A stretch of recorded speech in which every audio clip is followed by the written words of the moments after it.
Hello mga kardaps, ayan, welcome to my channel. Ayan, mag-ano tayo na isda.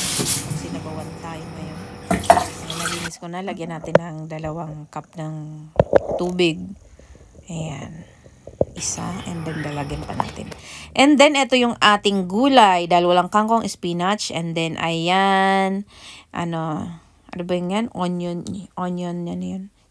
Tapos yung kamatis and sibuyas, and then hiniwa-hiwa na natin, and pinakuluan na natin yung isda. Malapit na kumulo, nilagay natin ang sibuyas and kamatis. And ito na, nilagyan natin ng cubes dahil nag-uumpisa na siyang kumulo-kulo. And then lagyan na rin natin ng pangpaalat, of course, the iodized salt.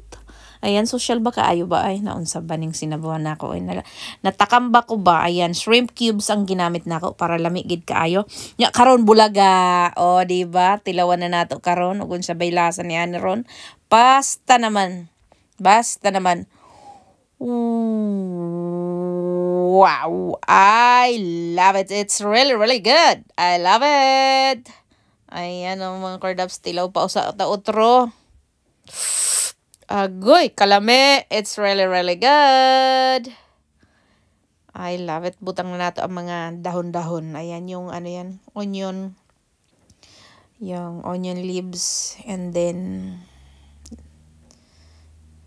yan yung spinach. Lagay na natin. And then, ano pa ba? Yan lang naman. And then, pakukulo-kuloin na natin. I love it. Ayan, sobrang kulo na. I love it na. Ayan, at atuan ng haunon. Atin ang ilagay sa lalagyan ba para makaredy na tayong kain ba na unsa. Natakam talaga ako kaya ako nagluto nito mga kordaps.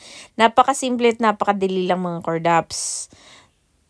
Kasi pakulo lang ng tubig, tapos sibuyas kamatis lang, tapos ayos na.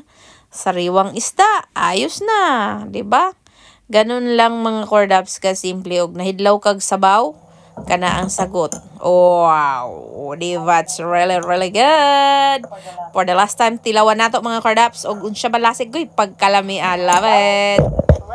Kana na ato nang hangoon at dadon na nato nga to. Pagkalami. O, tanawa. Naglaway kasi siguro mga kardaps. Paghimo na daw imuha po doy. Inana ra kasimple o. Tubig ra na, isda o sibuyas kamatis. O niya, mekos na. Ayan na ang final look mga kardaps. It's really, really yummy and it's really, really good. Bye!